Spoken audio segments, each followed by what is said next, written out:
ஆதியாகமம் 8ஆம் அதிகாரம்.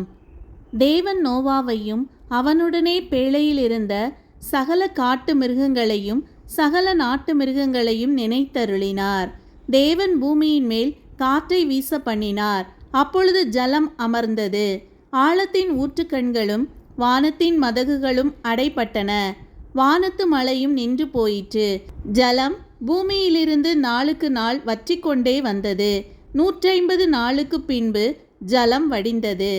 7ஆம் மாதம் 17ஆம் தேதியிலே பேழை அரராத் என்னும் மலைகளின் மேல் தங்கிற்று. 10ஆம் மாதம் மட்டும் ஜலம் வடிந்து கொண்டே வந்தது. 10ஆம் மாதம் முதல் தேதியிலே மலைச்சிகரங்கள் காணப்பட்டன. 40 நாள் சென்ற பின் நோவா தான் பேழையில் செய்திருந்த ஜன்னலை திறந்து ஒரு காகத்தை வெளியே விட்டான்.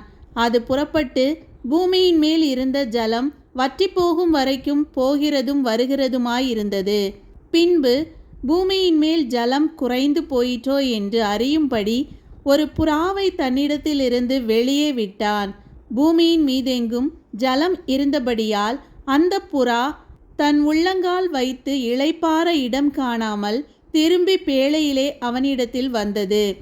அவன் தன் கையை நீட்டி அதை பிடித்து தன்னிடமாக பேழைக்குள் சேர்த்து கொண்டான். பின்னும் 7 நாள் பொறுத்து மறுபடியும் புறாவை பேழையிலிருந்து வெளியே விட்டான். அந்த புறா சாயங்காலத்தில் அவனிடத்தில் வந்து சேர்ந்தது. இதோ அது கொத்தி கொண்டு வந்த ஒரு ஒலிவ மரத்தின் இலை அதன் வாயில் இருந்தது. அதனாலே நோவா பூமியின் மேல் ஜலம் குறைந்து போயிற்று என்று அறிந்தான். பின்னும் 7 நாள் பொறுத்து அவன் புறாவை வெளியே விட்டான். அது அவனிடத்திற்கு திரும்பி வரவில்லை.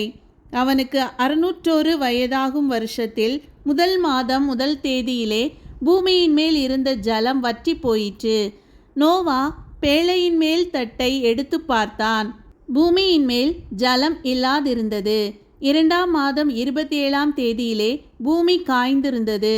அப்பொழுது தேவன் நோவாவை நோக்கி, நீயும் உன்னோடே கூட உன் மனைவியும் உன் குமாரரும் உன் குமாரரின் மனைவிகளும் பேழையை விட்டு புறப்படுங்கள்.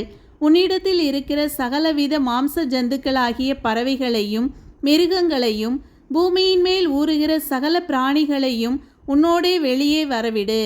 அவைகள் பூமியிலே திரளாய் வர்த்தித்து பூமியின் மேல் பலுகி பெருக கடவது என்றார்.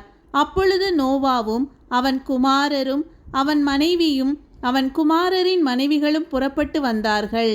பூமியின் மேல் நடமாடுகிற சகல மிருகங்களும் ஊறுகிற சகல பிராணிகளும் சகல பறவைகளும் ஜாதி ஜாதியாய் பேழையிலிருந்து புறப்பட்டு வந்தன. அப்பொழுது நோவா கர்த்தருக்கு ஒரு பலிபீடம் கட்டி சுத்தமான சகல மிருகங்களிலும் சுத்தமான சகல பறவைகளிலும் சிலவற்றை தெரிந்து கொண்டு அவைகளை பலிபீடத்தின் மேல் தகன பலிகளாக பலியிட்டான். சுகந்த வாசனையை கர்த்தர் முகர்ந்தார். அப்பொழுது கர்த்தர், இனி நான் மனுஷன் நிமித்தம் பூமியை சபிப்பதில்லை. மனுஷனுடைய இருதயத்தின் நினைவுகள் அவன் சிறுவயது தொடங்கி பொல்லாததாயிருக்கிறது. நான் இப்பொழுது செய்தது போல இனி சகல ஜீவன்களையும் சங்கரிப்பதில்லை. பூமியுள்ள நாளளவும் விதைப்பும் அறுப்பும் சீதளமும் உஷ்ணமும் கோடை காலமும் மாரிக்காலமும் பகலும் இரவும் ஒழிவதில்லை என்று தம்முடைய உள்ளத்தில் சொன்னார்.